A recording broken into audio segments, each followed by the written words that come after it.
knowledgeable people around when it comes to Bible scholarship in the historical critical mode. He should be doing this lecture. His 2 surveys of the larger field are impressively detailed and balanced. White was also a co-host of the 1998 PBS documentary, From Jesus to Christ, which still turns up in local reruns. I saw it just a week or 2 ago. Item 2. One of the strangest problems is that the early Christians did not preserve any record of which year the resurrection occurred. There were numerous calendrical systems available that would have been familiar to the Greek-speaking audiences of the Gospels. One obvious choice would have been, since we just had one finish up, in the nth Olympiad, year 1 through 4. The original Olympics were supposedly founded in the year we call 776 BCE and continued in 4-year cycles until 393 CE, over 1,000 years. 4 different Roman methods existed. The most general was AUC, year N, ab urbe condita, from the founding of the city, and then a year in continuous arithmetic sequence. So 31, for example, AD, would be AUC 784. Or they could have said in the nth year of Pontius Pilate's prefecture, the 10 to 11 year period. Or they could have said in the nth year of the Emperor Tiberius' reign.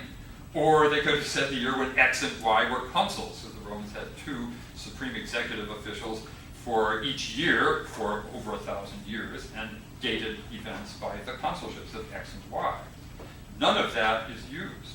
It's very odd that this event, which is said to be the pivotal moment in human history, cannot be dated precisely. It may be a consequence of the early Christian community's belief that the return of Jesus would happen in the very near future, so chronological trivia were unimportant. By the time they gave up expecting an immediate return late in the 1st century, there was apparently no one alive who could say for sure when it happened. Now on to the problem. You may have encountered the phrase synoptic gospels in your reading, but very few people get to see what it refers to. Although there is still lively dispute going on, the majority of New Testament scholars, maybe 85 to 90%, believe that Mark is the oldest of the Gospels, around 70, and that Mark was used independently by Matthew, maybe 80 to 90 CE, and Luke, maybe 85 to 95 CE, so that a simplistic diagram of the majority view, if I find one of these things, would have Mark here, Matthew down here, and Luke down there. I shouldn't have drawn it quite that way, because there is also another source that people hypothesize, which they call Q, German for Quelle, which is also supposed to have fed independently into both Matthew and Luke. And then there is separate material, some of which shows up in Matthew and is called M, and some of which shows up in Luke, is called L. So this is already a little bit complicated. And if that's not enough, you can go to Synoptic Gospels at Wikipedia and get not one, not apart, not 2 pages of color-coded diagrams. You can get 3 pages of color-coded diagrams. But wait, there's even a 4th page. 10 different theories, alternates to 9 of them, alternates to this, the general majority picture.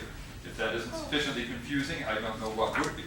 Again, the majority position is what's called Markan priority. And since I'm not a professional, that's what I'm going to plug for as well. It simplifies matters and explains things a little better than the others. Now,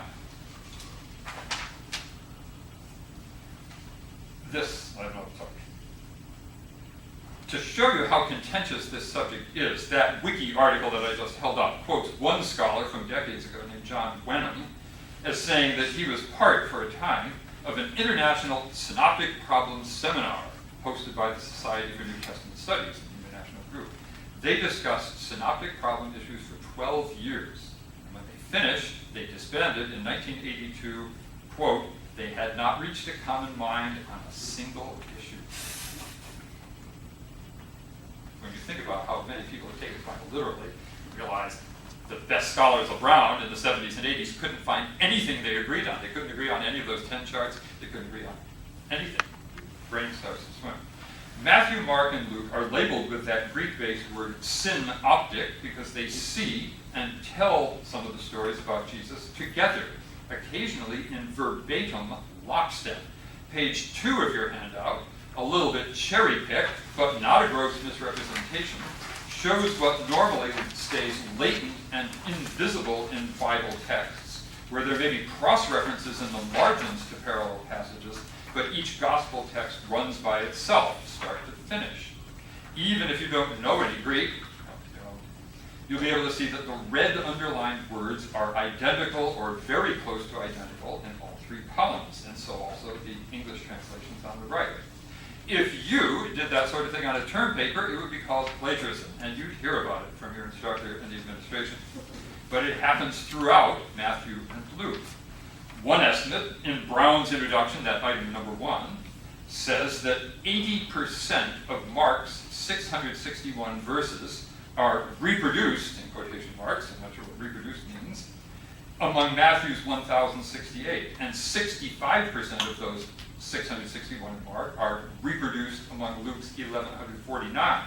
Doing the math a different way, about 49.5% of Matthew, 526 verses, and 37.4% of Luke, about 430 verses, come from, in one way or another, Mark.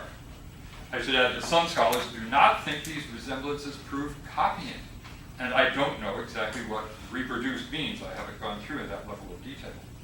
All this can be hard to follow in words, so I brought, and this is my reveal moment, if I were a magician, this would be it, turn this around, and find this is my one piece of eye candy here.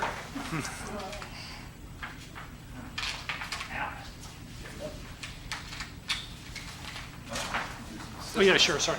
That's what happens when you don't practice. All right. There we go. A chart that shows, if you're actually interested in this, buy it from a UK website, not from an American website. It's a lot more expensive. Left to right, it's Matthew, Mark, Luke, and Matthew again, so you can make comparisons between the two who are separate and independent. The vertical scale is 32 verses per inch, so that's a proportional amount to the text, which is nice to know. The color code is green, Mark alone, things that only Mark has, a lot of that. White over here is Matthew alone. You can see sort of the default absence of color there. Yellow is Luke alone, and there's a fair amount of Luke all by himself. Pink is for the passages in Mark and at least one other, so that's the synoptic. Pink is synoptic. You can see there's a lot of synoptic. Blue is Matthew and Luke, but not Mark. That's mostly the material called Q, not all of it, but a lot of it. So I brought along as well, since that's sketchy, this ancient book from about 100 years ago, which lays these texts out in triple column, a harmony of the Synoptic Gospels. This is item 16, and I will just open at random, and you can see triple column. That means texts that are very close to each other. Mark isn't always represented, but things like this are characteristic of what happens throughout the New Testament. There is an enormous amount of overlap, and it goes on for page after page. But the resurrection narratives are a different animal altogether. Open to those, carefully planned. Here's Easter morning. A fair amount of text, all three sources represented. But the minute you get past Easter morning, things start to break up. This is the report of the watch. It's running all the way across because it's Matthew only. The walk to Emmaus is here, Luke only. Over the next page, that's also walk to Emmaus, Luke only. The appearance in Jerusalem, Thomas being absent, Luke only. The appearance to the 11 in Galilee is trouble finding pages here. There, and top of the next page, Matthew only. There is some text in the middle column in some of these, but it comes from Mark 16:9 to 20, which everyone for 100 plus years has agreed is spurious and not part of the original text. So what you have, the synoptic unanimity or concord just disintegrates the minute you get past Easter morning. This should be very alarming to people. I have a quick digression on the passages in Mark, the spurious stuff. You must have seen news reports about a week ago of one of those snake handlers in Kentucky who loves rattlesnakes and got bit. He apparently has survived 10 times, so I think he said he was due. Maybe the snake was having a bad day or something. But it's very bizarre that people who will do this are basing themselves on a passage that no one in Bible scholarship thinks was original in Mark. Even in this 100-year-old text, those passages from 9 to 20 in chapter 16 are in square brackets, indicating they are a later addition. They're missing from a lot of very important old manuscripts, not part of the original text. So it's very odd that people will do this. I call it a striking sign of blind faith at its most dangerous. If you like to live dangerously, grab a snake at the end of this class period, but I don't recommend otherwise. And I don't know what arguments they use to justify doing things that are life-threatening on the basis of a spurious passage. As I say, no scholar has accepted as genuine, original Mark for over 100 years. So the triple attestation that is present in so many less important places is completely missing at the critical moments, the resurrection narratives, the separate occurrences over the 40-day period. One reason may be that the text of Mark was already defective when Matthew and Luke, in quotation marks, we don't know who wrote these things, acquired their separate copies. And the spurious lines hadn't yet been added because they don't turn up in the other two either. But it remains odd that resurrection stories that do turn up in one gospel didn't circulate widely enough to find their way into the traditions that ultimately fed into the other. After all of that charming setup, I'm going to pass rather quickly over the Easter morning material itself, largely because you just read Dan Barker's discussion in Godless. Pages 3 and 4 of your handout take his horizontally laid out questions and answers, which were originally printed in the 1990 book, and rearrange them into 5 vertical columns with a few minor corrections. That should make phrase by phrase comparison a little easier. At the bottom of left of 3, I've used underlining, as on page 2, to show where there are exact verbal correspondences in Greek among the synoptics. On page 4, second column, you can see that almost all the bits from Mark are in square brackets there, by me, but indicating that they are those later additions to the text. I also don't have much to add to what the charts show regarding the post-Easter appearances, except to note the striking differences between Paul and the gospel texts, keeping in mind that Paul is probably writing 15 to 40 years earlier than the Gospels. It's hard to understand how the stories given in Paul's letter, as having come directly from Peter and James in Jerusalem, could have failed to enter the oral traditions that preceded the Gospels. The strangest of the Pauline appearances is the incident of the 500, unmentioned anywhere else in the New Testament, and as Father Joseph Fitzmyer's massive commentary on 1 Corinthians observes, Paul doesn't tell us when or where this occurred. Jerusalem, Galilee, but Jesus almost certainly never had 500 followers, and for a group that size to meet in connection with a recently executed rebel would be suicidal if an informer notified Roman authorities. I have one more topic concerning the resurrection itself. The presumed conversion of the apostles from Good Friday to despair to renewed confidence after Easter. Christian apologists often say that the resurrection must have been a real event, because otherwise there's no explanation for the disciples going from terrorized fear, running away and hiding, to being ready to face death for their beliefs. But there's an awkward parallel here that not many people know about in the Christian scholarly community. One of the most famous books of the 50s was Leon Festinger's 1956 When Prophecy Fails, item 17. Anybody in the room ever heard of When Prophecy Fails? Oh, you missed out on something. It has its own Wikipedia page. Festinger is the fellow who created the phrase cognitive dissonance, and it came in large measure from the events described in that book. In the early 50s, Festinger, in psychology at Minnesota, learned that a woman in the Chicago area was receiving messages from the planet Clarion through automatic writing.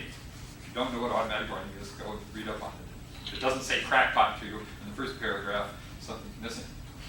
The space aliens from planet Clarion told her that the Earth would be destroyed by a cataclysmic flood, and rather injudiciously, they set a date and a time.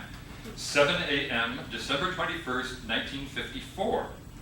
The woman had a tiny but very devoted cult, and she was also told that they would be rescued by a spaceship the preceding midnight. get out. Festinger and a few collaborators quietly infiltrated the group, joining up in different ways, different times, so they weren't suspected. He, of course, wanted to document what would happen when, as the title puts it, prophecy fails. And he predicted the result correctly.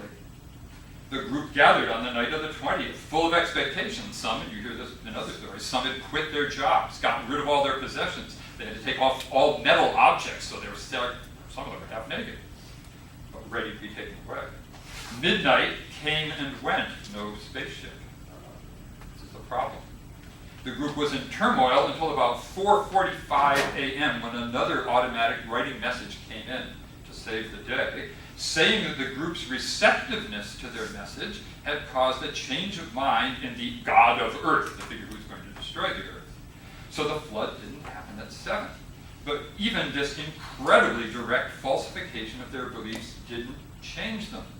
Instead, the most ardent believers in the inner circle became more convinced than ever. And where before they had been secretive, not wanting to cause panic, imagine panic, the world's coming to an end, they called a press conference that afternoon and said that they had saved the world. Just a little like saying we made the sun come up. No flood happened. The wiki article